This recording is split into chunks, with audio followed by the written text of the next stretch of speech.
Welcome to the Diary of an African Autism Supermom. So today I want to talk about the funny comments that we get from family members or from colleagues or from friends when you know they're actually directed at you or at your kids. I'm just going to mention 5 of them in my life that seem to be occurring over and over again. The first one that I usually get is, if your kids, as autistic as they are, if they lived with me, this and this would be happening. I promise you right now, they'd be speaking, they'd be behaving this way, as if when, as the mom, you don't do those things. I always look at them like, it's fair to say that because you're on the outside. If you were in my shoes and you're living with these kids every day, you'll probably do what I'm doing or even less. So don't come into my, rain on my parade. And I just like, okay, I used to keep quiet, but right now I'm like, okay, I'm bringing my kids to your house for a weekend. We should see if you can do that. The other one that I have is, you and your husband, you treat these kids like they are disabled. You need to be doing, and I'm like, they are autistic. It's a neurodevelopmental disability. It's some sort of disability. Just because it's invisible does not mean they're not, disabled. I treat them the way they are because I understand their sensory issues.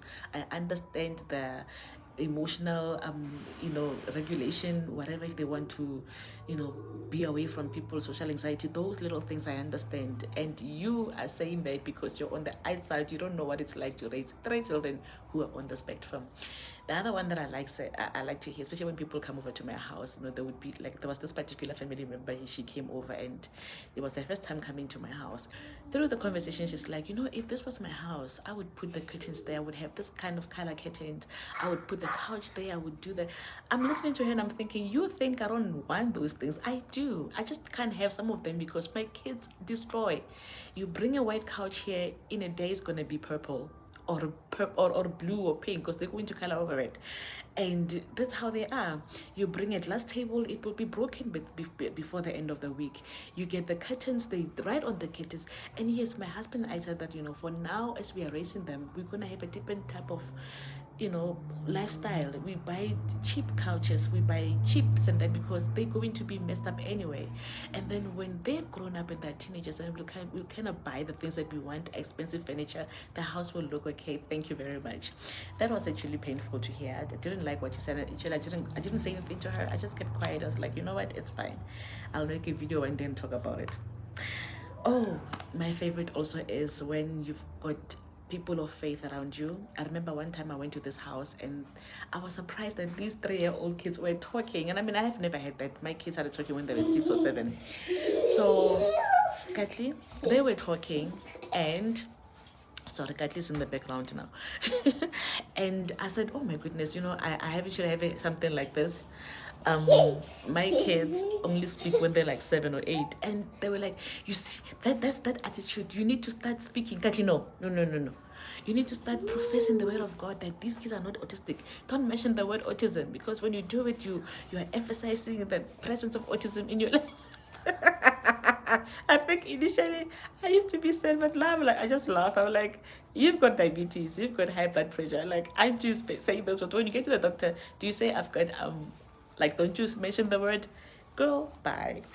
And then, oh yeah, my favorite one. Most of us are autism moms who are staying at home. Katli, come on. We stay at home moms, right? And most of us are not working. We work little things. Like, I have got a business on the side. I've got After Autism magazine, which does not really bring me money. I also sell skincare products, which, I mean, the amount of money that I make from those products, it's not even enough to buy me a car or whatever. It's just for me to buy little things that I need. But I always get this statement when I'm in the presence, like, you shouldn't depend on a man. You should make your own money. You shouldn't depend on a man. Like, why are you depending on a man? I am married. He and I are one. We are in this thing together. We are sharing responsibilities. Yes, I'm not bringing cash to the table, but I'm bringing presence. I'm bringing taking care of, because I gave him kids. There are things that I do that he depends on me for. So I don't know why people feel the need to say that. Especially if you mention that I've been married or I'm staying at home, it just pops up. You can't depend on a man. And I don't depend on a man. My parents taught me that I don't depend on a man. Like, I heard that so many times in my circle of life. I'm like, okay, I think I'm starting to see the pattern right now. And I'm like, girl, Nagasha, but I was strong. And the last one that I get is how I'm being reminded of my career. That people be saying that, you shouldn't do this, you should be doing this with your career. Yeah, if I didn't have autistic kids, like I'm spending time with Kati 24/7 because every time I try to crutch, they call us and say, guys, come take your child. So if I was working, maybe she'll be with a helper, yes, maybe she will be, but right now I'm here for her. And it does not mean that I don't have a career. I do. I'm raising my magazine, I'm raising the podcast, I'm doing other things. By the way, careers are underrated nowadays because of the economy. We're in this AI everywhere, so you can make career out of anything. I guess like I'm projecting right now. But anyway, it's quite interesting to hear people what they say around your life with being an autism mom, and these comments sometimes they get through to you and they get a bit painful, but I'd love to know what your favorite is. What do they say to you, or what do they say behind your back when they think you don't know? I'd love to know about that. So let me know in the comment section. Thank you for watching my channel. I'll see you again on the next episode. Don't forget to like and subscribe and share this video. Bye.